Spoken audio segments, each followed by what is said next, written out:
Join us on Now We Consume. Take in the knowledge, take in the laughs, indulge in the topics with us. The Now We Consume podcast will take you through the parts of your day you normally dread. Why suffer through the existential crisis of life alone when you can do it with us? And now we consume.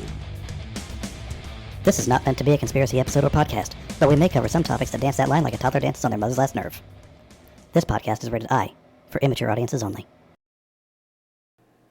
Hey everyone, welcome back to Now We Consume. Tonight, we're going to be talking about a very fun topic, going all the way back from something that started out as an ancient pagan festival, has become one of the most corporatized issues in American history. We'll be talking about the Valentine's Day Massacre, the love and dollars that are spent on showing that love, and how people have started dating and changed the dating habits, going from meeting their significant others via friends, family, school, and work, church, through coworkers, and now to online and dealing with the issues of dating and all the inherent dumpster fire that is the dating world today. Gibbs, say hi. Hello! It's going to be a fun one tonight, man. Oh yeah, just a little bit to talk about. Just a little bit. Yeah, this is one that you and I have had in reserve, kind of keeping it on the back burner to find the right time to talk about it.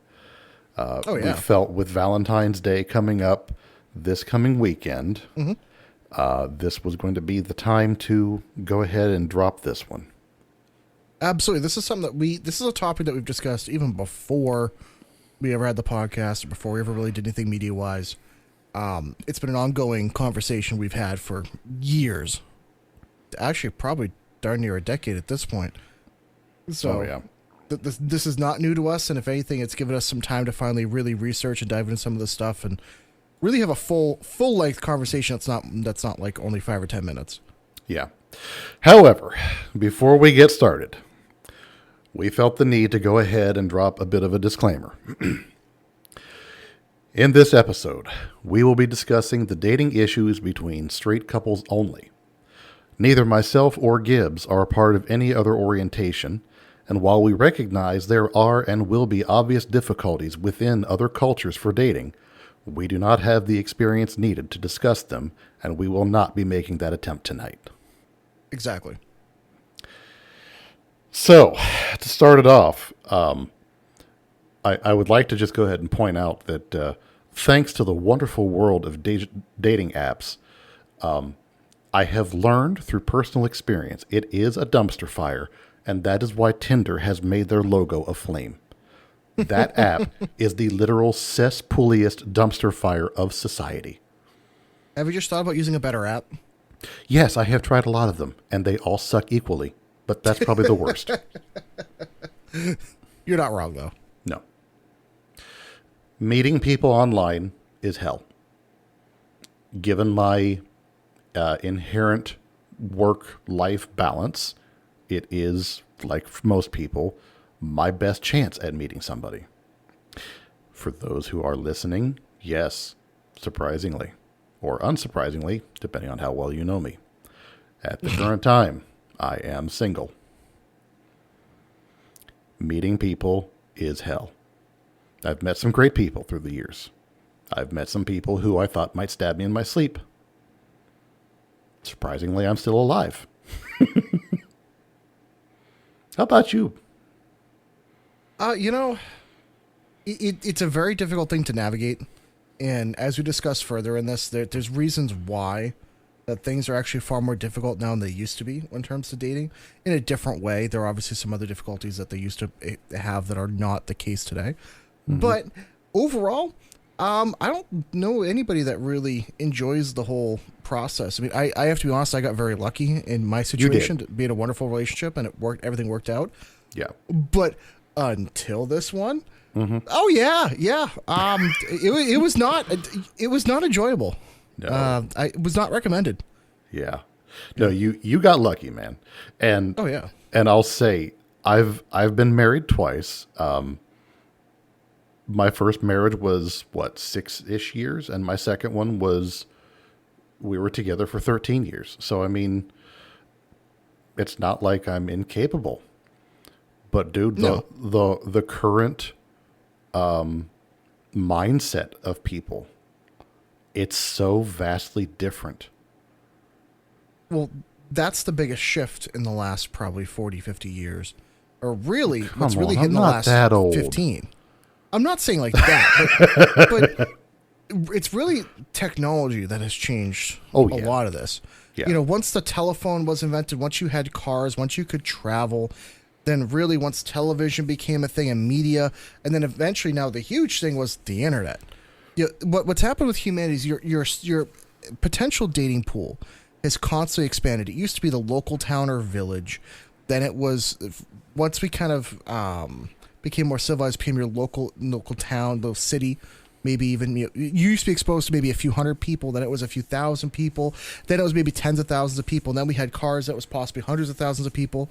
And now, really ever since that 2005, 2010 range when internet dating started to become a thing, now there's no limit. You can be exposed to every single person on the planet. And what's terrifying is that dating pool means that in a good way, odds are you can find somebody. The bad news is everybody thinks that they deserve their prince or princess in terms of having everything they could ever possibly want. They think that they load it up to like a shopping cart. You know, it's like, oh yeah, I want this, and this, click. And they think that's how it works. It's a very distorted reality.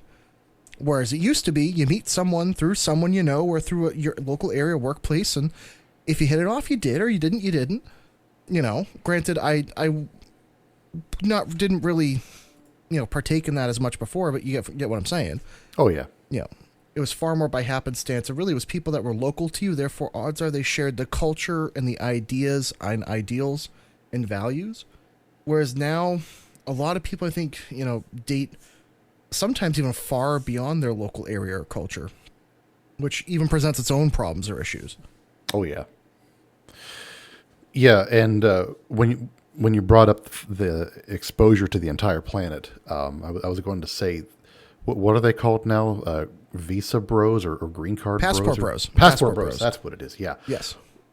The fact that people are so sick of the dating pool in their area, they're literally going out of the country to find somebody that more lines up with what they're looking for, kind of says something about, I don't know if it's their local dating pool or the American ideals of dating in general. Well, I think... Oh, sorry, you go. Let's be real. It seems like, God, don't put me on a stake for this. It seems like the vast majority of women, I'm putting air quotes, seem to have horribly unrealistic expectations for what they feel like they either should be getting or looking for in the men they're dating. You know what? Let me put a caveat to that. I would say most people, regardless either way. Because I also know, yes. I know a lot of guys that are fucking delusional as well. We know. And I know a lot of women that are fucking delusional. We know one guy in particular. Yes. But I actually, even outside of that, I know quite a few that, Jesus Christ, what are they thinking? Yeah. It's the problem of when you have a society that everybody's so self-centered, they feel like that they are a 10 when they have nothing to offer. Yeah. And they feel like they deserve the best. And unfortunately, the reality is like, everybody has to compromise. Everybody has some things going on. And the reality is, I guess a lot of people assume they want to have this quote unquote Facebook or Instagram or social media perfect quote unquote relationship, but they're not looking for the values beyond that. Oh yeah. Social media has done more to ruin dating and in fact people's lives than I think anything else that's come out of society in the last 100 years. Oh yeah. 100%. And I think that's the problem. It's the shallow nature that people are looking for now, rather than establishing somebody that, you can love and appreciate. I guess one of the greatest bits of advice I ever got given to me when I was younger was try to find and date somebody that you admire. Not just that you're attracted to, not just that you love or whatever be around, but somebody you can actually look to and up to for some things, for certain different aspects. And on that, sorry, go ahead, finish. No, I was just saying that is something that I see a lot of people. And again, I'm no dating expert. I'm not trying to say that. Right. Well, to build off what you said, not just somebody that you admire, somebody that you would be proud to have your kids dating as well. If the person you're with, if you can smile at them and say, I hope my kids end up with somebody like this someday. Yeah. That tells you you're with somebody good. Yeah. Because the thing is, your children are going to have part of their values and their reflection as well. So, would you be proud of that person if parts of them were in your children? And for a lot of people, they don't think that through. But to be fair, I think a lot of people don't think the relationship passed more than, 5 minutes from now, 10 minutes from now. Yeah. It's like, am I getting fed or am I getting fucked? Okay, that's cool. Like that. A lot of people don't look past the next Instagram post. So I know. Well, there's some people I know that do the weird thing, which I don't get it, where they date a new person every 30 minutes. It's like, oh, I'm with this person. They post all a bunch of pictures and everything. They're like, oh, 3 months later, I'm not feeling it. And they just walk away. I'll never understand that. That I will never get. No. I think as far as the dating world is concerned, men, by and large, have the biggest uphill battle. And, okay, yes, call me biased, but I feel that women, especially women who are viewed as pretty and beautiful, are on easy mode in life. They can literally get to pick whoever they want to talk to or go home with, if that's what they're doing for the night. They can sell pictures and videos of themselves doing literally anything, from next to nothing to full-on porn. And they get the run of the sites, we'll say. They can sell the clothes right off their body to the biggest and loneliest of the simps out there. They can sell feet pics, bath water, even jars of farts. There is not one man on earth that can do those things. I'm not going to disagree with you on that. You're absolutely right. I guess it's one of those things where people don't understand is kind of, there's this dating thing. I actually watched a bit of a documentary on this about a year ago about dating preferences and dating value and stuff like that. There's this weird thing where men hit kind of their peak to plateau. They peak up right around 23, 25, and they stay there almost for most women until they're about 50 or 55, then they drop off. Okay, you had me worried there for a second. Women have this, well, typically in the dating world, for a lot of women, they don't really care how much older a guy is, because that's just how women are. Let's be real. Mm-hmm. And unfortunately, the data provides that. If someone's telling me, well, that's not my preference, cool, that's you. But on average, for most men, it's right around that 25, 24, 25, and then they're basically plateau until they're about 55, 50. Whereas with women, it's this sharp peak between 21 and 28, and then it drops down a bit till about 34, 33, even 35, and then it just falls hard. And unfortunately, how does that reflect? Well, that reflects in a lot of younger women being able to get attention very quickly, getting money very quickly, and also with men's, I guess, peak attraction for being so long. Look at the men oh God, what's that actor that always trades in the 24-year-old chicks? Leo. Yes, Leonardo DiCaprio. Look at someone like him. Someone who's, God, he's probably 50 now, 55, 50. Yeah, he's in his 50s, that's for sure. Yeah, but he trades them in like they're going out of style for whatever reason. And there's always another woman lined up. There's always someone else that's ready to take his money, ready to take his fame. That's exactly what they're there for. And that's one of the things I think a lot of people don't understand. They look at a skewed reality, where there are many people out there that are willing to date just for the culture and the experience that surrounds that person. And that's one of the things where, unfortunately, a lot of women do date guys up for the culture and kind of what they can provide around them. Whereas a lot of men will date younger, pretty women for also what is provided there too. Not just, by the way, any sort of intimacy, but also it's for the social status among other people. It's sometimes even as a justification of themselves, or kind of reinforces their own self-worth. You know, I've met guys that just try to date the prettiest woman just because they can. Because it's kind of a show of force. It's a show of, oh, you know, hey, look at me. I'm so cool. I got the prettiest woman. It's like, yeah, but she could be a total bitch. But not really. And a lot of them don't care because they've got that arm trophy. And that's their goal. It's this weird parasitic relationship where you have women that say, there's some women that say, oh my God, all these guys suck, but yet they're going after guys simply because they have the money. Be it and vice versa. Those guys that say, you know, all women are blah, blah, blah, blah, blah, or whatever. But they're only going after them as a trophy wife. And the weird thing is they ruin it for everybody else surrounding them. They create this weird parasitic relationship that just defeats the entire purpose. And unfortunately, destroys everyone else around them. Why? Because, inevitably, they always bring in their friends. Or they say, oh, this person's crap, this person's crap. I've seen it happen. And I think we both have. Oh, yeah. It's absolutely disgusting. But what gets me is both of these types of people, they continue doing it. If you don't want these kind of people, if you don't want these kind of crappy people either taking advantage of women, or taking advantage of men, taking advantage of their money, or taking advantage of their youth, stop dating them. Right. Stop supporting your friends dating them. You know, I would be honest. I have gotten rid of male friends of mine because they were weird with women. I've told them absolutely the fuck not, and I've walked away from them. And I had absolutely zero remorse. And same thing vice versa. I've had female friends of mine that were trying to date guys who was like, well, I don't really like him, but I mean, he has money. It's like, yeah, but then you're using him, and he's using you. Like, as long as you're honest with it.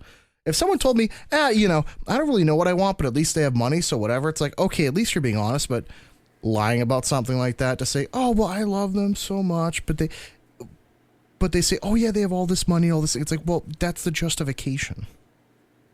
That's your reason to say, oh, you want to be with that person because they give you that experience, culture, exposure, travel, whatever you want. Which again, if that's what you're into, fine, but don't go blaming people. Or blaming other people, or lumping everybody into that faction, saying, oh, all men, or oh, all women. No, because then you sound like an idiot. You sound like somebody that is not well cultured, that somebody that has not taken anything like that into consideration, and really haven't seen exactly the different kind of relationships that are out there. Because sure, there are some relationships that sometimes are very financially driven for both sides. Oh yeah, and that's perfectly fine too, as long as both sides come to that understanding. Yeah, but if they agree to that up front, then yes, that's totally fine. Yeah, absolutely. That's not a problem at all. Or vice versa. There are many relationships that start with neither one of them have anything. And they build something together, and that's wonderful, and that's awesome. But there is this problem of this inequity issue where there's a lot of men that statistically have to earn more than the women they're dating, or else they're invisible, essentially. So, with women earning more and more every year, and actually, for the first time the last couple of years, women on average between, I think it was like 21 to 30, earn more than men. So a lot of them are dating older guys, or they're trying to date way higher up in the social hierarchy and trying to date guys that make a lot more money. You're talking, you know, a girl from out in the middle of nowhere trying to date a guy that's in Hollywood making $300,000 or $400,000 a year. And then here comes the question, well, if that's your social expectation, if you think, wow, I am, you know, just your average person from out in the middle of nowhere, you know, maybe you have some sort of degree, but it's an associate's or whatever, maybe you don't have a lot going on, maybe you make $40,000 a year. And you think just by being somewhat attractive, you're going to pull somebody making $300,000 a year from LA. Nope. What are you, nuts? And then you get mad when that person uses you for some fun for 3 or 6 months. It's like, well, yeah, sure, what they did was shitty, but you're also not being realistic either. So then what happens? I've seen this happen where there's someone that get used by 3, 4, 5 guys, and they're like, oh, well, all guys suck. And then they end up with some guy that's abusive or something that goes happen. I don't even know. I've seen it go many ways. And the problem is, great. So now you're using trauma to justify more trauma to create that vicious cycle. And then unfortunately, if they ever have kids, then the kids are back on that trauma merry-go-round again. Yep. So sorry about the little rant there, but like I've seen it happen so many times. And I think that's why for me, I was very, very particular about what I wanted in a relationship. I was very deliberate and very honest up front.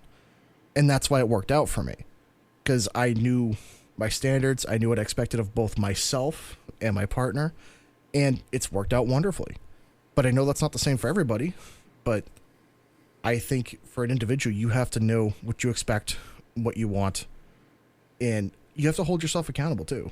Because it's so easy for people to kind of let things go and not take care of your side, not do the stuff you have to do.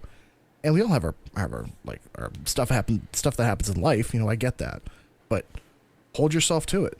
Do the best you can, and also talk about stuff. Not for nothing, but anything can be fixed in a relationship. As long as you don't cheat, you're probably pretty okay. Right. And, you mentioned cheating. That kind of brings up one of the biggest issues with a lot of the relationships that go on and go down today is it's just too easy for people to cheat, especially if they've got that in them. The access and the availability of the potential for new relationships is so prevalent, and people can, hide stuff easy, and they can talk to people and meet people and make fake profiles and all this other bullshit. It's so easy if you're inclined for it. Yeah. And it ruins people. It ruins relationships, and then it sours people that are affected by it. So. And I guess with the ease today that it would be to have kind of lead a double life, or kind of to only show the side that you want to show, it's very easy to have a facade, basically, or have a fake image that you can get someone to fall over for you, and then they come to find out that's not the real you. And also cheating, it's crazy the stories I've heard from people about dating someone for a year or two or whatever, and then they find out, oh yeah, they just installed a dating app or something like that, and I guess they were cheating on me for a while, and they found this other person, they leave, and all of a sudden they think, oh, the grass is greener, without even discussing anything, and then they realize, oh, this person was lying the whole time. Well, yeah, not for nothing, if anybody's willing to actively date somebody when they're already dating somebody else and okay with them cheating, they're probably not a good person. No. And that just kind of Zoidberged into my head here for a second. The prevalence of open relationships, poly and ENM, ethical non-monogamy. What the actual fuck is all of that shit? I mean, people are okay with getting spit roasted with their next door neighbor now? What the fuck? There's actually, I follow somebody on TikTok because I just find it very interesting. Not something I partake in, but there are people that join specific communities, like living communities, that they're like a swinger community. That's what they do. Oh my God. I know. No, if that's your thing, whatever. But what's weird, I mean, though, sure, you want to go to the barbecue and, hey, there's Pam. Let's grab Greg. But whatever. I will say, at least in my experience, again, being in my early 30s, I do know many couples, not just a handful, but many, that are open in some way, which I do find odd. Because, again, I wasn't around 50 years ago, or even 30. Well, I was technically, but it doesn't really matter. But I wasn't around long enough to know really the difference. But I've noticed in the last 10 years, at least of my adulthood, that, it seems like either people just don't care anymore, which, cool, whatever, you do your thing. But there are a lot of people I know that are very open with it, and sometimes a very kind of disgusting way. Uh-huh. I'm not against PDA, but let's have some boundaries here, buddy. Yeah. It's like, hey, I usually have to go on the internet for what I'm seeing here. Yeah. Well, it's just uncomfortable. It's in public spaces too. It's one thing. I don't care if you're in a secluded part, like a movie theater or something like that. You do. I really don't care. Right. I'm pretty easygoing. But when you're now hold on. When you're in a movie theater and you're watching your show, you don't need to be hearing this in the seat behind you. That's just too much. Yeah. The problem is, how many times I've gone to the movies and heard some Gluck Gluck 9000 going on, and someone is that lady was proud. There was no shame in that sound. That's when you just turn around and give the guy a high five. But again, people have their fun, and that's cool. And I'm as long as it's consensual, whatever, you do you. But there does get a lot of weirdness when it comes to, at least I've noticed there's a there's a lot of people, I guess, that have this fear of commitment, I guess. The fear of seeing a relationship, from beginning to end, or like trying to work on stuff, trying to work things out. The minute it gets difficult, there's a lot of people that are just like, they're done. Well, like, yeah, exactly. They just walk away. They're like, oh, I guess I'm done with it. And it's like, well, why are you there? Yeah. Throwaway mentality, replacement mentality is so prevalent. No one's willing to fix things. No one's willing to work on it. We've talked about that with like right to repair, and we're going to do an episode on that eventually. Oh, yeah. You have to be able to fix things in order to keep them around. That's not only true for the physical things in your life, but the emotional stuff too. Mm-hmm. And I would argue if you do your due diligence and find someone that's worth dating, they are worth working through on things and discussing things and having those hard, difficult discussions. Oh, 100%. And there's a lot of stuff in a relationship that, like, things get uncomfortable, sure. But I guess I would argue... Especially when you slip. Catch that backhand at the wrong time. I felt so bad. I accidentally... You ever have those things where like you're trying to move around in bed, but you're not aware of where you are near the edge, where you are? I totally accidentally, like, mid-forearm, was trying to move and bopped her in the nose last night. I felt so bad. I didn't realize she was, like, right there next to my face.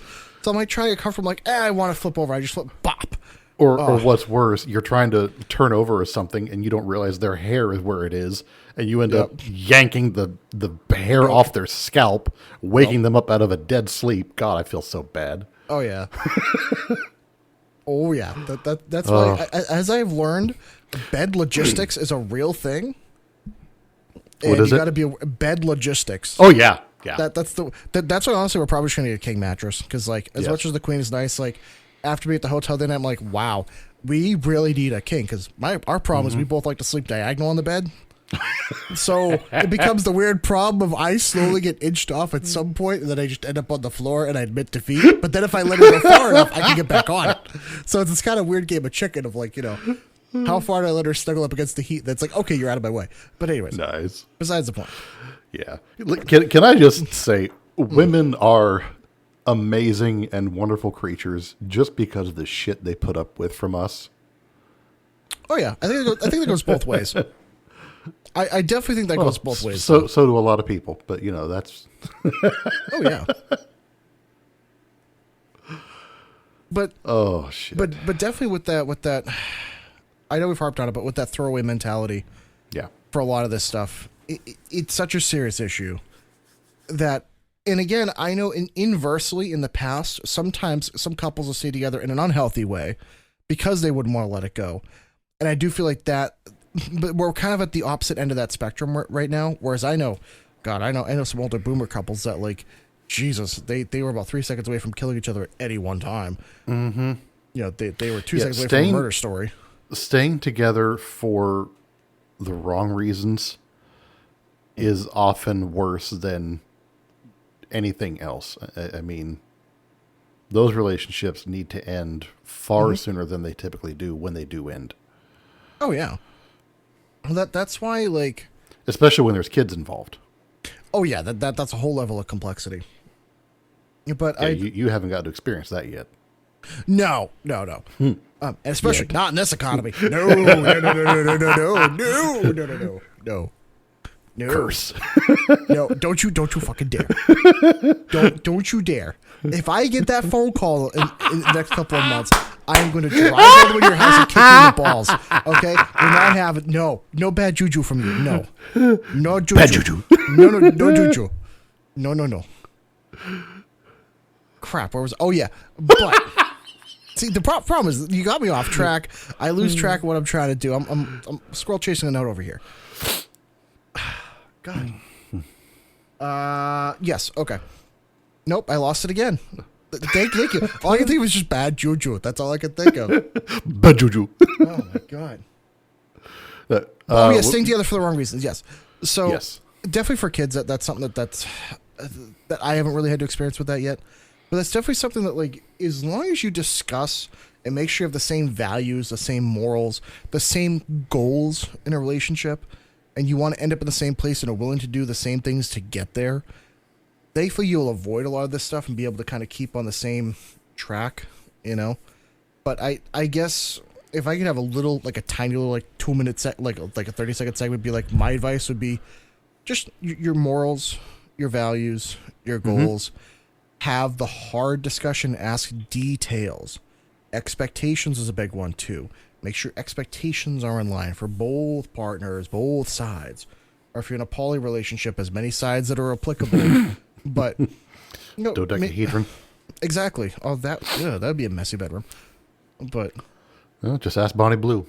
okay, the fact that well, let's have a slight aside, because I feel like someone like her, sure, there's not many women that are going to look up to. Long story short, for the audience, Bonnie Blue is a OnlyFans creator that's like a porn star, whatever, that slept with like 1,087 women or something like that in a few hours. She did 1,000 men in 12 hours. To be fair, they're using slept with fast and loose on that one, because I don't think that counts. I'm sorry. If a guy told me he slept with a girl, it lasted exactly 12 seconds. I don't think that counts. But hey, sometimes you're just feeling it, and the excitement's there. Yeah, then she won't be feeling it. That's the problem. Talk about one stand. Jesus, the one night. Yeah, but, no, they were literally using the loosest terminology to what counted. And yes, 1,000 men in 12 hours. What's crazy to me, I would though, not want to be the last guy. It's like pulling apart a grilled cheese sandwich at that point. Just, anyways, sorry. Oh my God. Why is it spicy? That's no longer spicy. Oh my God. I could not imagine. It would be so moist, though. No, don't you dare. No. Who is the person that has to get hired to clean the room? That's my problem. Somebody with a fire hose. Do they just build a shed to do that? And they just burn it? Burn it. That's. But what I was getting at is, it's interesting that we've reached a point in, I guess, the hypersexuality of people to where they're basically doing online competition between these porn stars, essentially, and who can do the craziest things. So I remember a few months ago, it was like somebody slept with 400 or 300 and then 500 and 700. For some reason, and this is kind of the depravity of man. This is something that's actually happened before historically, when hedonism kind of becomes a very big thing in society. You can look at even like Roman culture, Greek culture, to where the depravity becomes so ridiculous after a time. I guess you could say it, not the refutation, but the absence of morality. I don't want to say morality in like a religious sense, but more in kind of a cultural sense, becomes so prevalent that people start doing some really weird stuff just to get noticed. And it becomes the media attention becomes more valuable than the act itself, which becomes really concerning. Because you look at how many men and women, or well, I guess boys and girls, but how many people growing up are going to be watching those videos thinking that is anywhere close to the norm. Oh, anywhere yeah, close. No. And I think that's one of the problem. And unfortunately, I think a lot of young men and some women, but a lot of young men need to understand. And I think this is where I have to take a slight detour. The huge problem that pornography has on the dating scene. Because it is an extreme fringe and exceedingly not the norm. Because while social media has a tight grip on a lot of women when it comes to dating, it's pornography that has a lot of tight grip on young men when it comes to dating. Yep. And a lot of young men need to understand that is all of it 100% a fantasy. Right. That is not how the real world works. Sure, you might get a girl that likes some fun stuff, and we see, oh, cool, we get to recreate some of that stuff. Great, that's awesome, good for you. But these situations and how things happen and all that kind of stuff, no, that is not how the real world works. You 100% will not get somebody paying for their pizza like that. I hope not. Or if so, there'd be a lot more people lining up to be pizza boys. I don't know. Right? That would be the best job in America. No, porn puts out a lot of unrealistic scenarios, like for most people, actually having sex. That's a self burn. I respect it. That's a self burn. Well, it was interesting. I actually saw. So I watch. If you ever heard of the podcast called the Whatever Podcast, I find it interesting because typically it'll be a couple of guys and they bring on a bunch of women that are either media influencers, export actors, and stuff guy. like that. Yeah. And what I like hearing is with a lot of them talk about like, yeah, we definitely, a lot of them even say like, oh yeah, we definitely take advantage of men. None of us are responding to those guys. We're all taking advantage of them. We're leading them to think they could pay on OnlyFans and respond to these guys and get these special videos. And it turns out all you're talking to is other dudes that they've hired to respond to dudes. Or worse, AI. Well, that's the other thing is how many of them now, with how good AI is getting, especially there are some of them that are running little porn houses essentially for all those OnlyFans creators. It's going to devolve into a fantasy that is so beyond reality that some men won't know what to do with a real person. Mm-hmm. Some men don't know what to do with a real person now. So you're already at that bridge. Well, it's interesting. So I had a friend of mine. I cannot say how I know this person, but a friend of mine through a friend of mine, basically, and somebody came to me for help and was like, hey, I know someone who they tried to date a woman, and it turns out they had watched so much pornography that they could not perform the act. Like physically incapable? Physically incapable. Okay. Which I will admit, for a minute I laughed. I will be honest. But then I sat there thinking, I was like, wow, that never actually occurred to me that someone could watch that much and actually that is what they view intimacy as. That is their way of doing that because they wired their brain ever since they were a kid watching it. Which, if you have children that are watching, unfortunately, with the way phones are and the internet is, I mean, God, some of them start when they're 12. Watching that kind of stuff, 12, 14. Like, it's scary. Like, I even remember when high school, like, I was in middle school just before smartphones came out. And kids are finding ways around stuff all the time at school to watch crap. Well, I mean, back in my day, we had magazines. So it's been accessible for, decades. Yeah. And, I mean, back in the days of... What, as far back as like the turn of the millennia, they had stone carvings on walls that guys would slap their hand candles to. But the difference before was, at least then it was all pictures. Whereas now this is 3D interactive, even VR, which is going to become kind of an issue, or augmented reality stuff. I worry that we're going to see an entire generation of young men, which I think we're already kind of seeing, that are not going to know how to interact, or vice versa. A large generation of women that also don't know how to interact with men in a very basic level. On the other side of that token, thanks to Daddy Elon, here in the next few years, you won't have to worry about interacting with people. You can just go fuck a toaster here in a little while.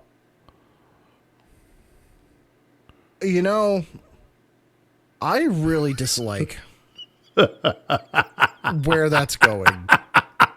Because all you have to do is set one thing from a 1 to a 0, and now your dick is ripped off and thrown against the wall. Like, I do understand. I bet you there are some men and some women that would rather just have the act done and then go on with their life. And I understand. I will never be able to empathize, but I understand. Well, however, I think a lot of it comes down to it's just the interaction with the other person that they don't want to deal with.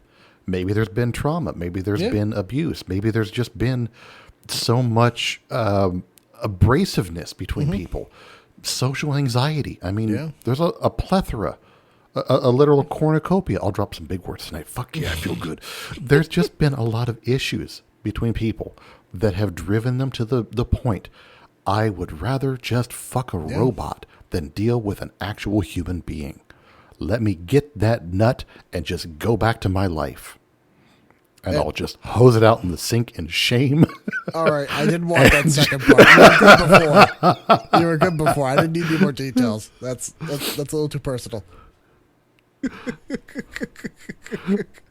Just putting the visual there. Why do I have the photo of just like you look over your neighbor and they're on their porch with their fuck doll going, "Hey Jerry, how you doing?" "Oh yeah, just hosing out the wife, you know, just Clean it up. Girlfriend's shitter's full. I can't. But and for some people, I feel like that is a valid option. And I understand that. I would not judge someone if that's their preference. Cool, whatever. What concerns me is what if we have a generation of people that do that not because it's by choice, but because that's all they have. If that is either the coping mechanism or that's just the easy way out or whatever, because in the workplace, in the real world, men and women have to be able to get along and have to be able to talk, socialize. And if you end up in a world where we are so segregated along a gendered line like that, because men and women can't communicate, because all of them are just going home to their fuckbot 9000 and handling business, how segregated will the world really be? At some point you're going to end up with some serious issues, because as much as some people like to say certain things or whatever, both sides kind of need each other, regardless of what you think, regardless of what you do. There are very few instances in life I can think of where it's just like one certain group of people does 100% of everything. Yeah, it does. Life does not continue that way. No. Yeah, we have lab techniques that can make sure that the species will survive. Sure. Life finds a way. But no, we have gone millions of years developing the process, as it were. And you can't just keep doing that with robots, unfortunately. Well, not only that, but I would wonder how much effort would people put into raising, quote unquote, their kids if they did not have that genetic connection. Because I'm not saying that you always need the genetics. That's not the case. Well, that's the classic nature versus nurture. But it is a component of knowing from both the parents that, like, oh yeah, that is our genetic offspring. That does play a factor. It's not the biggest factor, but it is a part of it. And I guess I would worry about, if let's just say 8 generations from now, this kind of trend continued, would we enter a world to where only the wealthy or only certain people get to have children, or, do we enter a world to where it's actually more uncommon to have children than not? You know what? Just touching on that as a sidebar, I do think there should be some requirements for people to have children. Maybe an IQ test. Maybe it's okay. Maybe, otherwise, we get idiocracy. Yes, because unfortunately, the nature of it is most of the people in the lower end of the IQ system have like 8 to 37 children, and the smart ones have 1. I know. Maybe 1. But I would say maybe less of an IQ test, but maybe more of a requirement to your children to be able to things like you have a consistent job, you have a way to support yourself and enough extra money to support a child. I do have, in terms of a small little thing, I have an idea. It's kind of a litmus test. It's a slight aside, but hear me out on this one. I believe you and I don't know if we spoke about this in another podcast, but if you put away like $10,000. This was not a podcast. This was just a rant that we had the other night. Okay. Well, this I want to talk about because I want to see people's reaction to this one. Because I think I solved retirement plans and everything else for most all Americans. Follow me on this one. We can do away with Social Security. Yes, that's my goal. Because fuck the government. But the idea is, in order for you to be able to have a kid, you have to put away $5,000 and the U.S. government puts away $5,000. So $10,000 combined. That goes into a fund that is only in that child's name. By the time they are 65 or 70, probably let's say 65 for easy, that account will be worth anywhere from that like 1.5 to 2 million, something like that, with compound interest about an average 7 to 8% a year. That means if we as a generation decided to, hey, put away at least $5,000 and have the government meet you, or even without the government, even just do $10,000, you would not have a single kid that have to worry about retirement.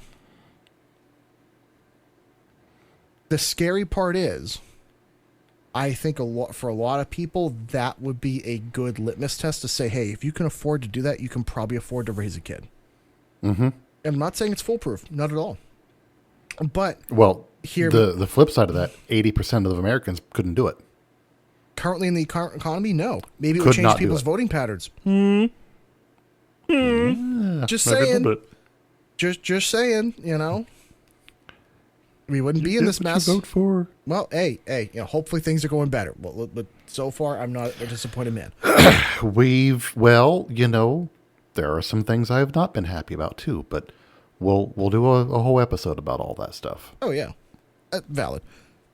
But with some of these ideas, we kind of get rid of a lot of these other problems with people having children that either have no interest in having children, which unfortunately it pains me to say I've seen that happen, where people just like, oh, I guess we're having a kid, fucking YOLO, whatever, and they put in zero effort, and that, I don't know, that drives me up a wall.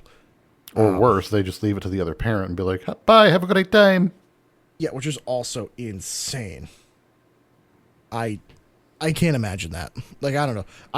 Again, this partially is my perspective, but I feel like having a kid is a very intentional act. And nowadays, with all the different kinds of contraception, if you're not picking to not have one, you're picking to have one.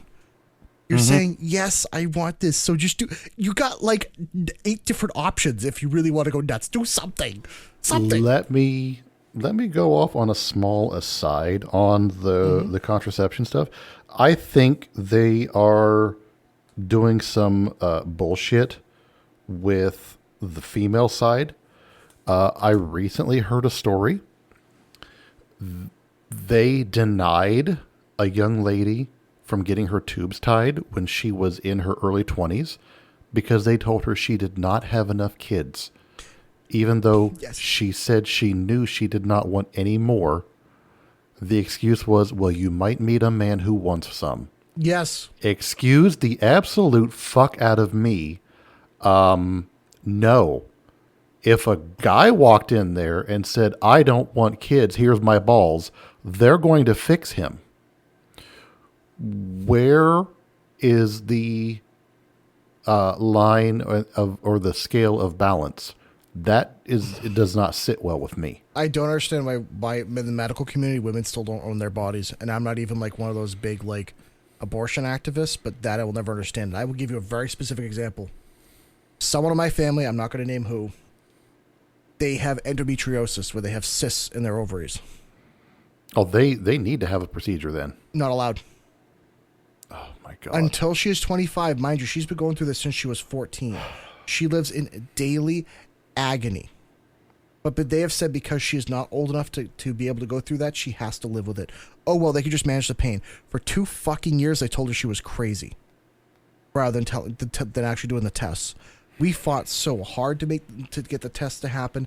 I will not name the, sorry, you're doing so, anyways, I will not name the hospital because it will give it away. But to that hospital, I hope somebody from there is listening. They recognize who I am. I will never fucking forgive you for what you did to my family member, because it is ridiculous to me that for some reason, certain people aren't allowed to have onus over their body.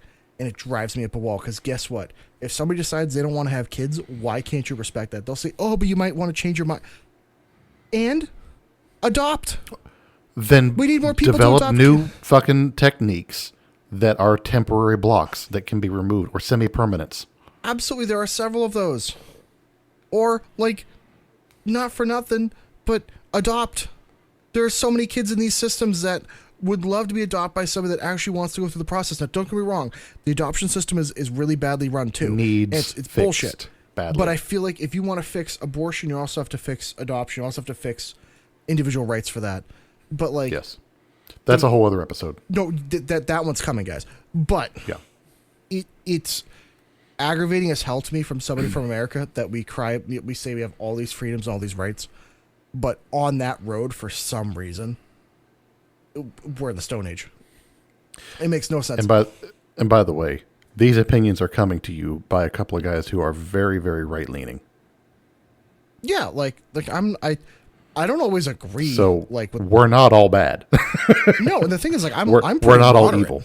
I'm not like anybody crazy unless it's, well, anyways. But I'm not anybody that's like crazy out there. But again, I'm very libertarian in the fact that like your body is your body.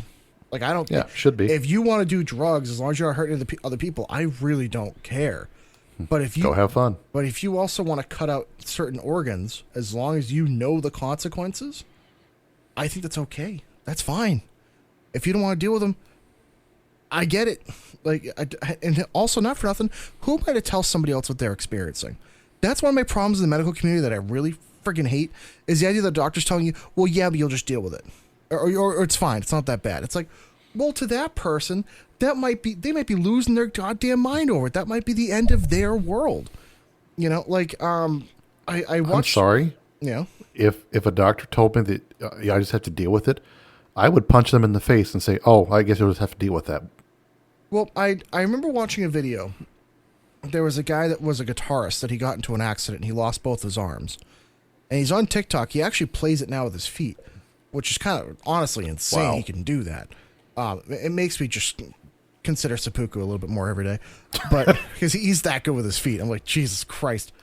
I also watched him change his motor oil in his car by doing an oil change and everything with just his feet, and I was even more impressed with that because getting the plug off and everything and doing the oil filter, like, that's insane. That guy's more useful with his feet than half the guys from 18 to 24 with their hands.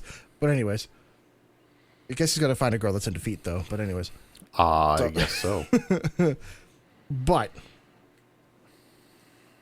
this guy was able to learn and overcome these things. But at the same point, the doctor also told him, like, so what if you don't have arms? Like, deal with it.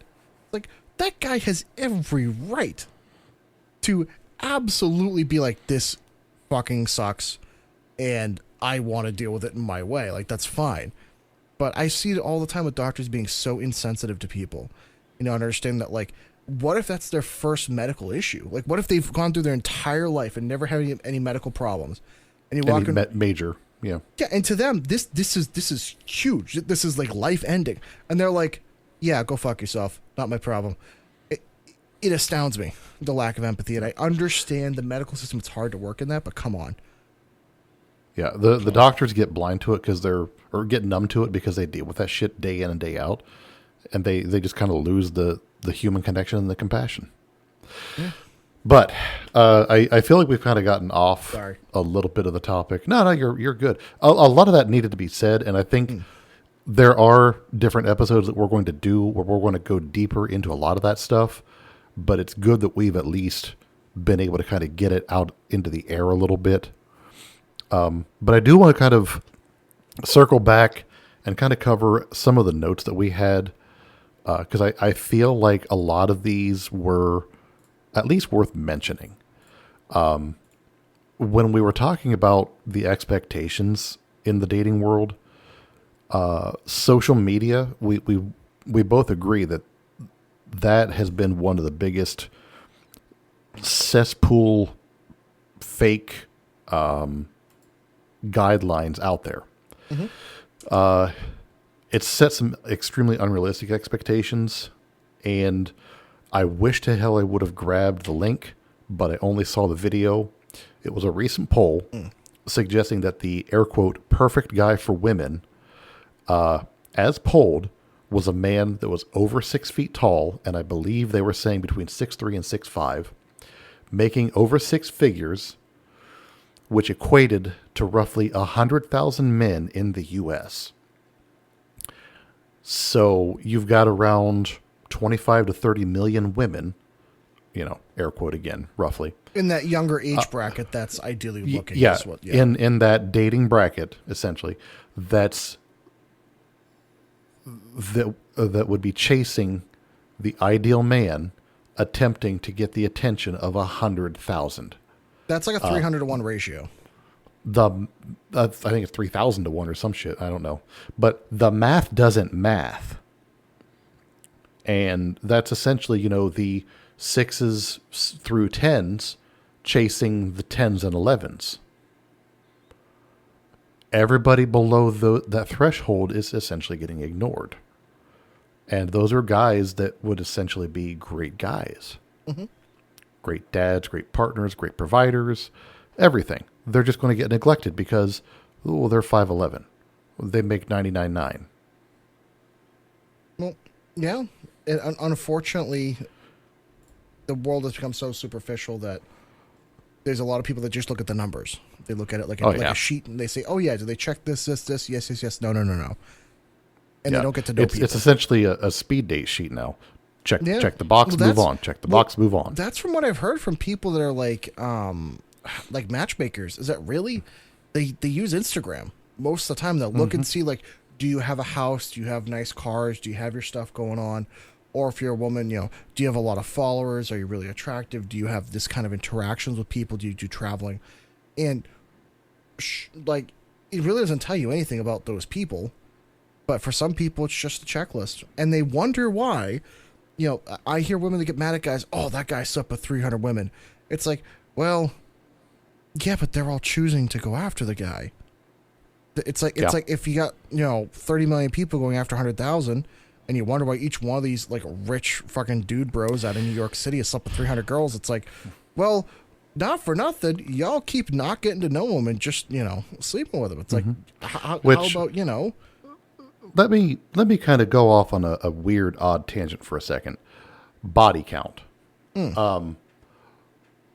If you don't have any diseases, and you don't have a bajillion kids, what does it matter? You do not physically change. Yeah. It's not like your dick gets shorter, bigger, or you lose a piece of it or anything. Your pussy doesn't open up and get looser with every guy that you get with.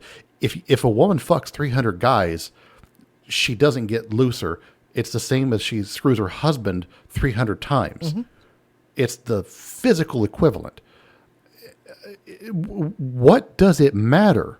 I think the only argument I've ever heard about that one, which this one I do somewhat understand, is the idea of looking at statistical probability of if let's just theoretically, if I was going to date someone and they told me they were with 300 different people, I would say, wow, the odds of this working out are less than 1 in 300. That's less than 0.3%. From a statistical perspective, I understand that, like, wow, maybe this other person simply has commitment issues, not worth my time. But I've never understood the other argument of, like, oh, that person's been ran through. It's like, well, but does it really change anything? Now, if there's trauma involved and other stuff or whatever, maybe, there's an argument to be there. But purely just the act, I've never understood that. Well, I mean, I'm talking about, what if you've got a guy or a girl who's in their mid to late 30s, let's say, who just didn't want a relationship and just had fun for the first half of their life. Fine. What's wrong with that? Not a goddamn thing. No. There's nothing physically wrong with them. Again, if they don't have any diseases, don't have a bunch of kids running around, there's nothing wrong. They can tell you 3 and you're not going to know the difference. Yeah. Now, they might have picked up a few different techniques that are going to blow your mind. You'd be like, This is bullshit. She didn't. No, not 3. You didn't learn that from 3. When she says, "Oh, I've never done this before," and sends you to fucking Pluto, it's like all right, maybe there's something going on here. But no, I actually agree with you on that one. I think it's a lot of guys, and I'll call these out. There's a lot of guys out there that are insecure about what they bring to the table, and so they're thinking, "Oh, absolutely. Oh shit, this girl's been with a ton of other guys. I get nothing." And the reality of it is, if you guys do a little bit of communicating with the woman that you're with and talk about some stuff, and learn what they like, you are not. Listen to me on this one. I can tell from experience you'll have no problems. Just learn foreplay. And learn foreplay and learn communication. That's all you have to do. Those two will get you further in life than anything else. Absolutely. There is a reason why most days, even if I'm dog tired, I have a smile on my face. Let me tell you, yes, I know what I'm doing, but but 90% of it is just communicating and understanding that you could sleep with as many people as you want. It's not the person that if it's not that person that you're with in that room, it doesn't really mean that much. Sure, it'll mean some things, but like you talk with them, you'll learn about it. It's not hard, but I think a lot of guys are insecure with women that have like been with a few guys. It's like, I agree with you. If there's no medical issues, why the fuck do I care? Like, why? No. Yeah. The only time I would care is if it shows repeated habit of commitment issues and like other like mental stuff where it's like, oh, crap. Yeah, that's fair. This girl's like 23 and she's been with like 75 dudes in the last 3 years. Like, okay, maybe there's something going on under the hood. But besides, right. As long as it doesn't show anything crazy, I think it's just a lot of people that are insecure. But there's a lot of both men and women.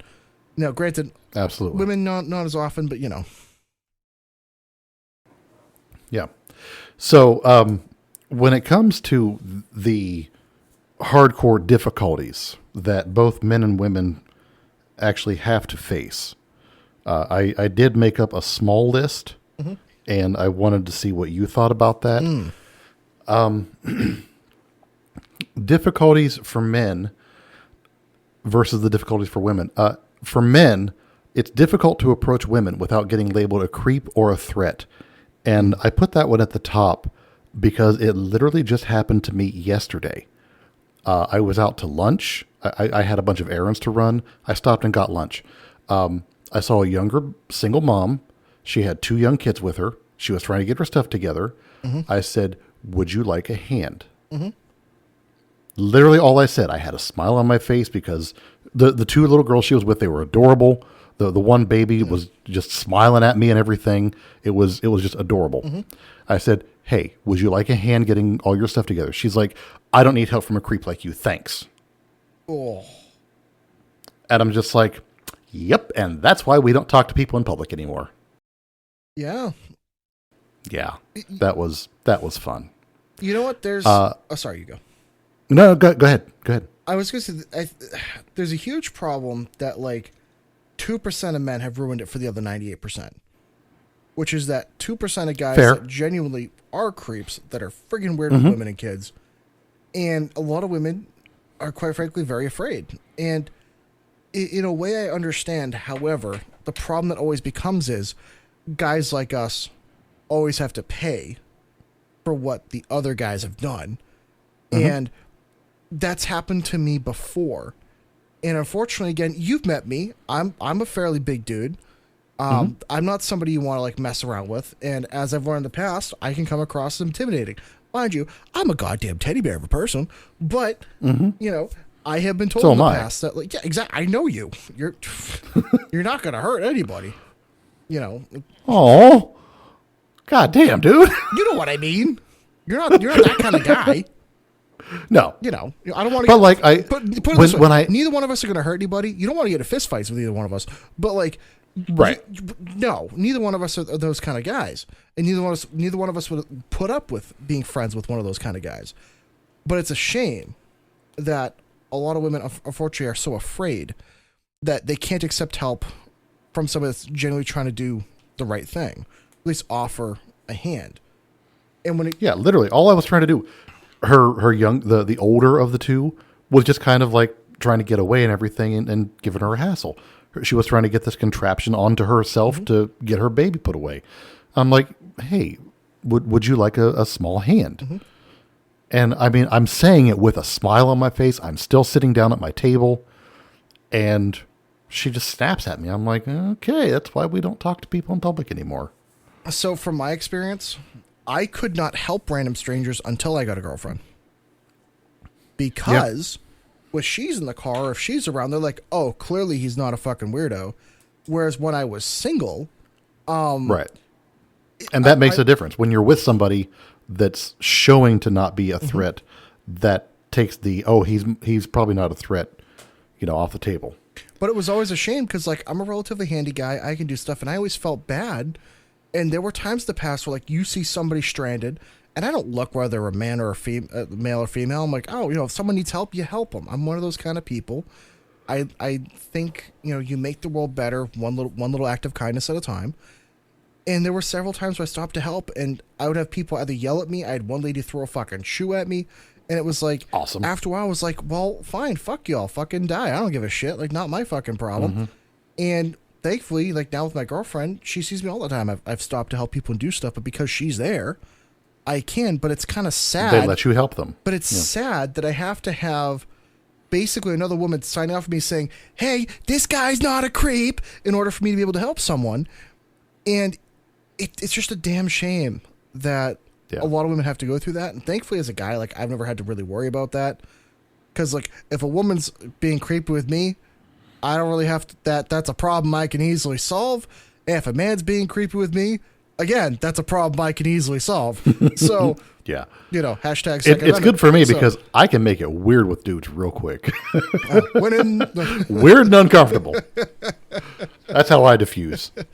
So moving on, difficulties for men. The number 2 that I put is we're immediately judged by our appearance and no chance to talk to the woman. Yeah. Getting a chance to talk and initiate a conversation can make a huge difference. That's why, as much as I hate it, I am still a fan of the digital meat market that does exist, because it allows the conversations to happen and they get a taste of your personality before they get a taste of you in person. I don't like that you use the phrase digital meat market. Could you not use that again? I don't like that one. I don't like that. But that's what it is, man. Yeah, but just I'm not wrong. Yeah. I don't like that. But Does it make you moist? absolutely not. Dry as a Sahara, my friend. But I will agree that I think that is one of the benefits. At least you get to talk to somebody. Granted, it's usually over text, which I feel like is difficult. Yeah. I will say I had a much better success when I was doing like the voice memos. I felt like that was way more personable. That's my one tip for guys. Definitely voice memos if you can. Voice memos are good. When you're texting, you know, try to arrange. Now, this is something that this is your litmus test. Try to arrange within a few days of meeting via the digital app. Try to arrange the meet. Don't set it for that day, of course. Try to arrange a meet within the first few days to take place in the next 2 weeks. That will set the tone to say, hey, I'm interested in you. Yeah. I would like for us to move forward and work towards meeting. That'll tell you right there whether they're even serious about anything or not. Oh, yeah. Because I've had people be like, oh, I don't want to meet. Peace out.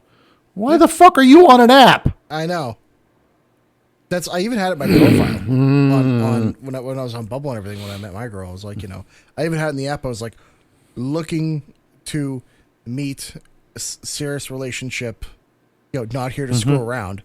And after a few failed attempts, it worked out very well. But yeah, definitely. I believe that the phrase would be "date with intent."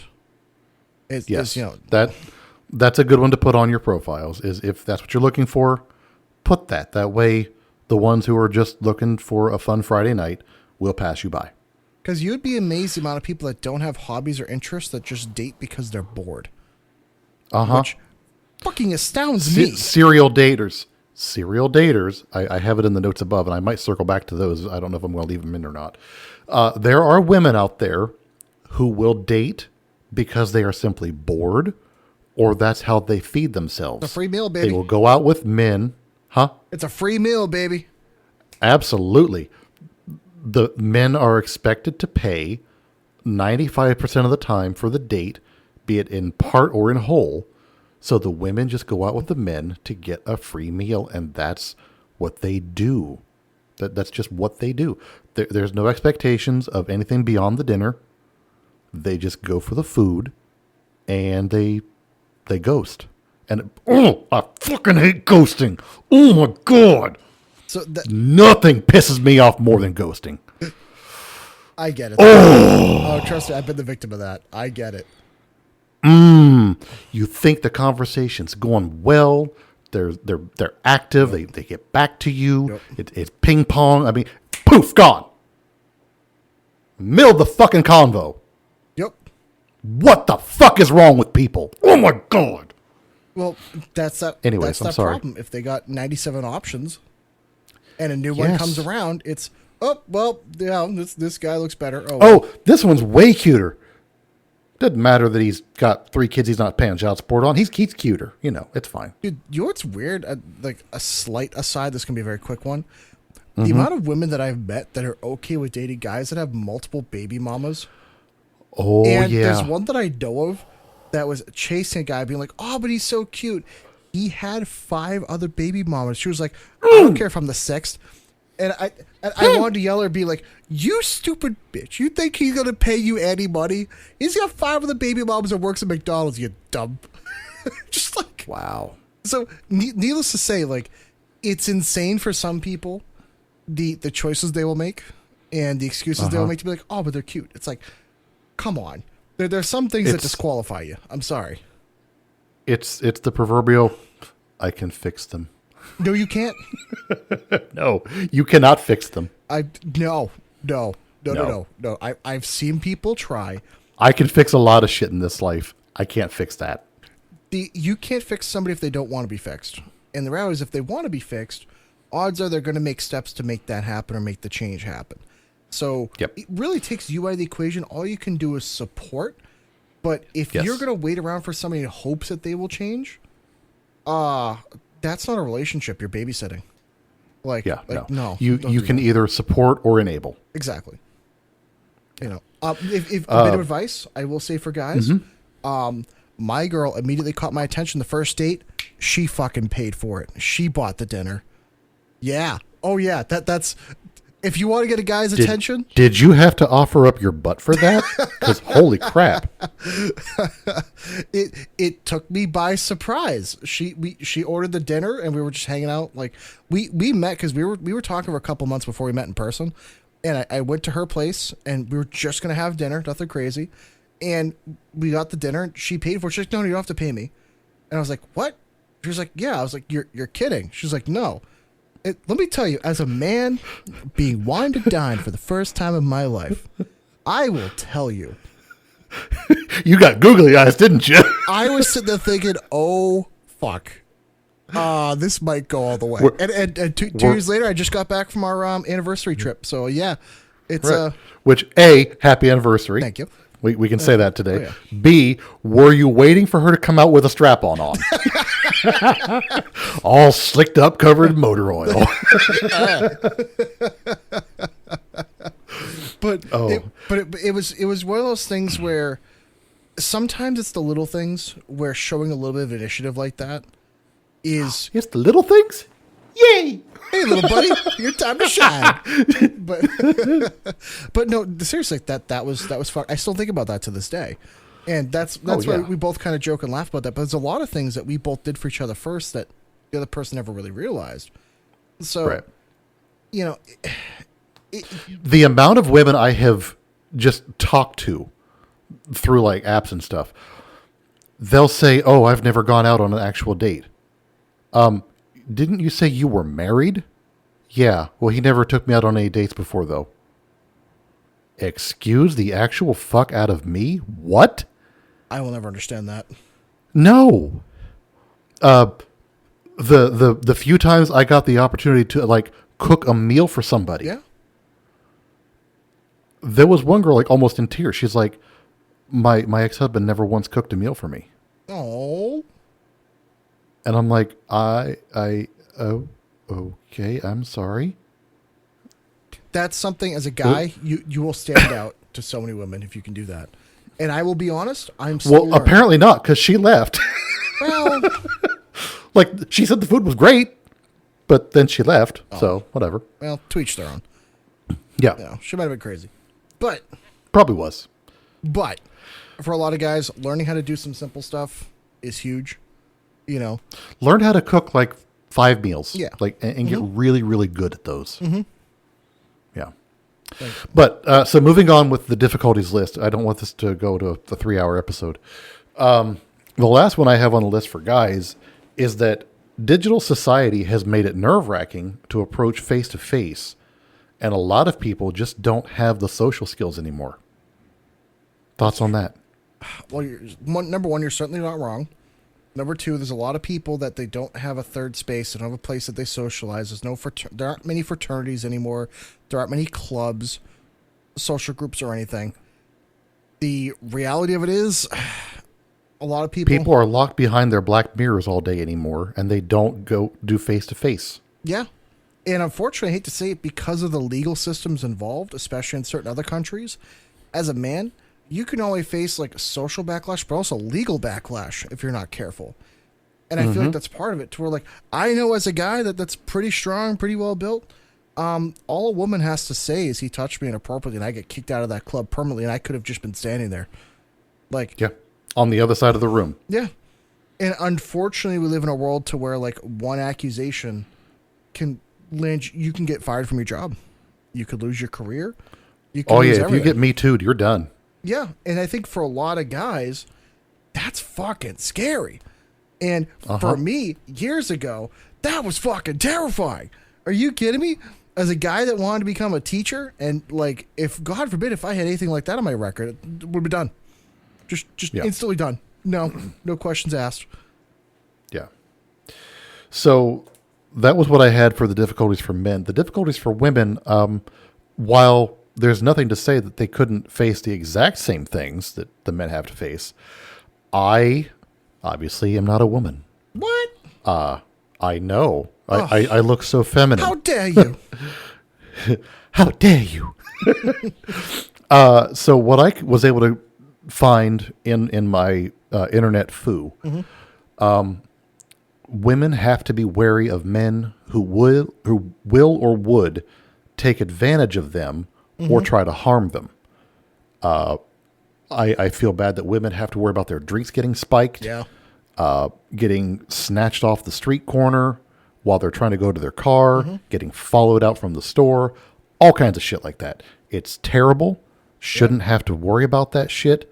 I feel bad when I'm in the store and I'm going up the same aisle as like some 5'0" 100-pound little woman who's just trying to do her shopping, and there's this large imposing guy that's doing the same thing she is, and I can see her visibly getting nervous, so I just try to turn around and go the other way. Oh yeah. And I hate that that's where society is. Well, it's terrible. It is terrible. I guess the only advice would be, number one, if you're going to be out late or going out to clubs and doing stuff, find some male friends or have some other people that can be in your posse just to be there. Because strength in numbers. It will be, it's amazing how much security just having one guy around can be. Like, again, I have several, female friends that I'm friends with. We all used to go to clubs and hang out and go places. And the amount of people I know that would ask specifically to bring me along, they're like, number one, like, we like to hang out with you. Also, number two, like, we're all going clubbing, and like, we know you used to go clubbing and you never had any problems, and like, we're all nervous going. And I'd be like the night chaperone. And don't get me wrong, watching a bunch of like women getting drunk as shit and doing stupid stuff, it was entertaining. But also, it was good to have someone there that like could handle a situation that nobody's going to cause any problems. You'd be like, oh crap, that big guy's with them. Yeah, I ain't trying nothing. But it's sad that they also wanted me there because they felt the security problem, which it's a shame. I think unfortunately women have to learn, smart habits when it comes to being at bars or being at clubs, as well as I always recommend, this is to anybody, learn how to properly defend yourself, learn the legal areas with which you will live in, about the ways that you're allowed to defend yourself, whatever tools or, knowledge necessary. But definitely knowledge is your best friend and training is your best friend. Making smart decisions. I'll just go ahead and say this. If you live in an area where you are legally allowed to, and you are, by your jurisdiction, legally allowed to own and carry a firearm, consider it, learn how to do it right, and do it. A firearm is the great equalizer.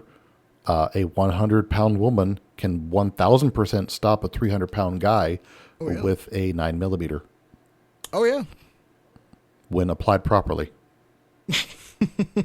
End of discussion. Oh yeah. Well, it goes with the thing of, if you're going to do fun things, learn to also how to be responsible for that fun. Meaning, don't put yourself in stupid situations, but also be prepared to have the right tools and training. So if things do happen, you can handle the situation. A firearm is a parachute. Absolutely. And It's better to have it and not need it than need it and not have it. And it doesn't matter the size you are, the skill level, anything. Anybody can learn how to defend themselves, and you can be far more effective than you think. Mm-hmm. And for a lot of guys, they're not going to mess with somebody if they're armed or if they know how to defend themselves. Even if all you're carrying is a knife that's legally allowed, or pepper spray or bear spray or whatever's allowed, I would definitely make an effort to do that, especially for somebody that goes in the nightlife a lot and goes out clubbing and stuff like that and is up stupid late, or in any one of the major cities. Trust me. Absolutely. So number 2 on the list for women, they have to worry about their kids if they have any, as dating for single moms can be an absolute nightmare. When a single mother is dating, they're not just dating for them, they're dating for their kids as well, and any man that comes into their lives will come into those kids' lives as well in any long-term scenario. That has got to be one of the most nerve-wracking things as a single parent that I have to deal with. Oh, yeah. Anybody that I meet is eventually going to have to meet my kids, and I feel sorry for them, the potential girlfriend, not the kids, because my kids are awesome, but God, they're going to drive that woman nuts. But there's so much that a woman's got to worry about, and it circles back to, is this man going to harm me or my child? You know, there's so much broken shit in this world. I mean, it's so fucked. I know. Well, that's why, unfortunately, with layers of social interactions like that, you have to make sure that you take your time meeting somebody. Oh, absolutely. Getting to know them. And it must be so much more difficult as a single parent. That I haven't had to deal with. But like, yeesh. No juju. No, we talked about this. No. Throwing the juju. No, heel. Bad dog. Shit. So the kids stuff is definitely the biggest hurdle, I think. And that's one of the reasons why I kind of advocate for meeting sooner rather than later, is you can get a chance to just kind of get around that person and see if you get that vibe.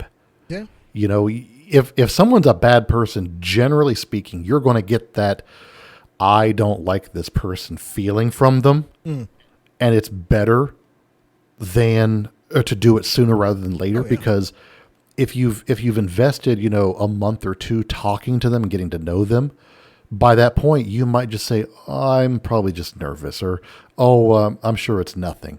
You've already invested time into it. You might look the other way, and that might be all they need. So don't do that to yourselves. Don't risk that for your kids. Meet the person you're talking to soon. See what they're like in person. Find out how they act. Find out how they treat waitstaff. That's a big one, too. Oh, yeah. If they can't treat the people that handle their food with dignity and respect, they're not going to treat you that well either. See how they treat waitstaff, how they treat the elderly, how they treat children. That will tell you a lot about a person and what their values are. And also, I agree that I believe it's called the sunken cost fallacy, the idea that the more invested you are in something, the more likely you are to continue going through with it, because, I've already invested this much time, this much effort into it, I might as well see it through. And the reality is, if your gut tells you something's wrong with them or something's up, you should probably trust that and not just be like, I'm just going to ignore that. I know a few people that have been like, I mean, if you're in a situation where you've put years into a relationship, well, that's different. And then, no. If you've put years into a relationship, but then things change, but you still want to be in that relationship, but everything about it says, no, I shouldn't be here, what do you do then? We should probably have a conversation about that and understand why and how, what's changed. Is it something that's an internal value, like a core value, or is it a principle, or is it just the way that it's functioning? Is it how they're treating people? There's a lot of variables within there. Mm-hmm. You have to have the hard conversation to be like with the other partner, like, why have things changed? Yeah. What can we do? What can we work around with? But, if your gut says something's wrong, I wouldn't ignore it. Yeah. At least address it, because the worst case scenario, if you address it with your partner and they're just like, oh, okay, I can fix that, and then all of a sudden the conversation's over. Or the worst case scenario is they fucking blow up about it and just like, bah, bah, bah, then like whatever. Well, and I've run into this where just one side is like, nope, I'm done. Doesn't matter what you say, doesn't matter what you do, I'm done, I'm out. And sometimes it's not about you. Some people just walk away. Yeah. You could do everything for them in the world still, and they will not care. Yeah, that sucks. I mean, I've run into that a few times, really. So, oh, but we'll get to the last thing here. Difficulties for women: they will be judged by their appearance immediately, and that will dictate the quality of man that will approach them. That's true. And I think that's true for men too. But I felt just in what I was reading that it seemed to be more prevalent for women. Well, yeah, because I know there's a lot of guys that vice versa. And I mostly put it there because men don't get approached by women as much as they used to these days. We just don't get approached now. We get approached by men. That's not fun. Yeah, that's always a little awkward. But the women that get approached, how they look can dictate the kind of guy that approaches them. And that can be scary for them as well. Because you don't want to attract the wrong type of guy. Exactly. That's and how they're dressed for the night can say whether they're going to get somebody who's, just trying to get a nut, or someone who's trying to look for a wife. It's definitely tough. It's a tough tightrope to walk on that one. But yeah, I feel like looking at our notes, I feel like we've covered most of what we definitely want to talk about. Yeah. I mean, I'll kind of roll out the end here and just kind of go through this little spiel I had. Meeting people is easy these days, and I think we can both agree with that. Yeah. You can meet and match with somebody on any of 1,000 outlets, but what hurts like nothing else is when you meet that one person, and you don't just click with them, you get slapped like Chris Rock by them, and then when you meet, it doesn't feel like you're meeting them for the first time. It's more like you're seeing them again for the first time in a long time. And things progress and happen, and you've never felt happier in your life, and you think to yourself, holy shit, this might actually be it. And then you're stupid enough to let your guard down, and you let your whole heart be exposed. And then they don't just rip it out of you. They run it through a blender, back over it with a steamroller, and toss it in a fire before they tell you that they're done with you for any of 1,000 bullshit reasons, none of which you even had any control over. They're just done with you. And then you're left to pick up the pieces and move on. For all the guys that's happened to, you learn that happens precisely once before you put a wall around yourself that makes Fort Knox look like a joke. And then you become dumb to the world. Things get better. That happens to all of us, I think, at least once. And we try not to let it happen again. The dating world is a mud puddle, not just a cesspool. But there are good people out there. There are some pretty amazing people out there, actually. Not everyone's looking for the same thing. But I think at the end of the day, everybody just wants their person. Yeah, I just didn't have much to add on that one because I feel like you perfectly summed that one up. I've kind of said my piece. I mean, I would agree with you. It's amazing how complicated the dating world is now. When it used to be a woman would just drop her handkerchief and say, oops. And a guy would go over and pick it up and say, "Is this yours?" And she would say, "Yes." Right. Whereas now seems like you got to roll some dice and then pull out a tarot card and then look at the stars and then hope the wind blows a certain way and. But all right, I think we're pretty much done through all of our notes and everything else we needed to say for tonight. For those of you who are lucky enough to have somebody good and great in your lives, congratulations. Happy Valentine's Day. Don't forget to spend everything you've ever made on that person this weekend, because that's what fiscal financial America demands of it. You must show love with dollary dues. That's the only way that love is shown these days now. I don't know. We've always had the agreement, at least over here at my place, that like we do something nice, but like we don't worry about the number on it. I'm being totally facetious. I know, but you know what the crazy thing is? I know people that have said, "Oh yeah, if he doesn't really love me if he doesn't spend a lot of money on me," which is insane. The engagement ring bullshit. Oh my God! Oh, he's got to spend three months' salary on my ring, or he doesn't love me. Oh, I don't know what I'm gonna do. Excuse the actual fuck out of me. You get a ring and it's shiny and it looks pretty. Who fucking cares how much it cost? You know how I know I got a good woman? She probably wants a ring from Walmart. Or out of the gumball. Her and I both agreed that we're just going to get like one of those engineered rings and use the rest of the money for other like more important things. And I was yes. like, yes. Get a cheap ring. Do a small wedding. Yep. Spend the fucking money that you would do on the big stuff on something awesome. Go somewhere phenomenal. Yeah. Make memories. Oh, yeah. Do something spectacular that you would never do any other time in your life. Do that with that person that you choose to spend your life with, and you will have a better fucking time than you would have had spending $10,000 on a fucking piece of shiny rock. If the importance of your relationship is to impress other people, clearly your relationship isn't actually that important. You're in the wrong relationship if that's what it is. You need to be that guy that was posing with his 8 flashy Super Bowl rings and his 23-year-old supermodel girlfriend so he can look like Danny DeVito humping the fucking penguin or whatever. But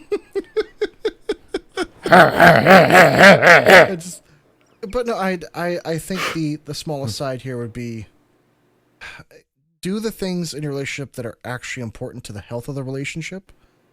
And if you're so concerned about appearing, if you spend more effort making a relationship appear like it's healthy rather than actually putting the effort into the relationship, you have a fucking problem. Yep. And for all those people out there that think that the value of the relationship is determined by the amount you spend on the wedding ring, I think you're insane.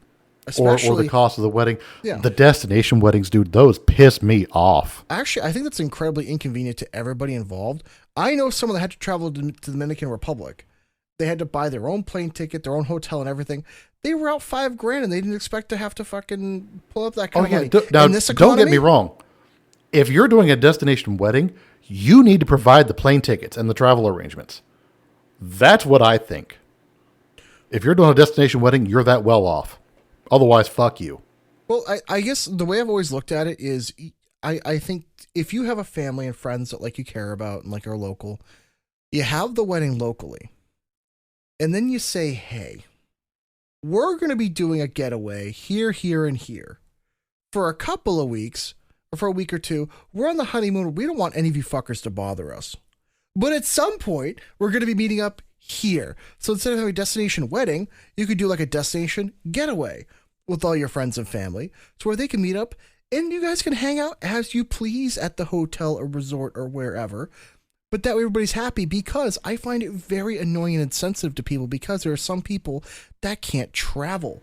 There are some people that have other obligations, and I find it ridiculous that people think you're obligated to drop everything in your life because somebody else is getting married. Mm-hmm. I would be so pissed off if one of my friends was like, hey, we're getting married in Scotland or some shit. I'd be like, so great. So the place that I want to travel good for you. The place that I want to travel to, now I cannot actually travel and enjoy it. I now have to worry about somebody else's shit and getting obligated to go to a trip that I didn't want to go to.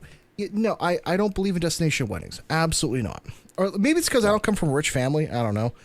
But like, come on. Be reasonable, especially in this economy. I think destination weddings are only for the people that can truly afford them. I know somebody. I think they should be shelling out for those. I know tickets. somebody that works finance in New York. They just spent $250,000 on their wedding. Gross. Yeah, that's what I said. And especially with somebody that works in finance, they would know if they just put away that $250,000, they could retire with $4 or $5 million. But clearly, just because they work in finance doesn't mean the wedding was way more important, right? Yeah, the over under on them being divorced is like 2 years, with the way that wedding went. So yeah, that $250,000 was so worth it, I bet. Yeah, and the crazy thing is, if they divorce, she still gets the money. Holy shit! Just think about that one. That prenup was ironclad, I bet. Yeah, just be careful, folks. You know, make sure you marry the right person, and choose your partners wisely. Yeah, or at least do your best. But yeah, I think that's pretty much all we've got for tonight. Socials, Discord, and next week. Yeah, make sure to definitely join us on any of our social media. Please join the Discord. We definitely want to get that place hopping sometime soon. And We're going to have to find a giveaway or something to do to get people to join. I think so. We'll work on something. I'm going to have to start sending pictures of the ice cream cone out or something. I don't know. See, now that life has stopped using me as a fleshlight, I can actually get back to having a regular fucking You said life. the magic word. I know. Hey, Alexa, order me a fleshlight. No, you're not allowed to do that. No. Dude. It's okay. It's the end of the episode. No one makes it here. Yeah, just want to say thank you all for listening. We really appreciate it. We've been getting some wonderful feedback, and we can't wait to come back again. So thank you all, and we shall catch you all on the next episode. Hell yeah. See you then.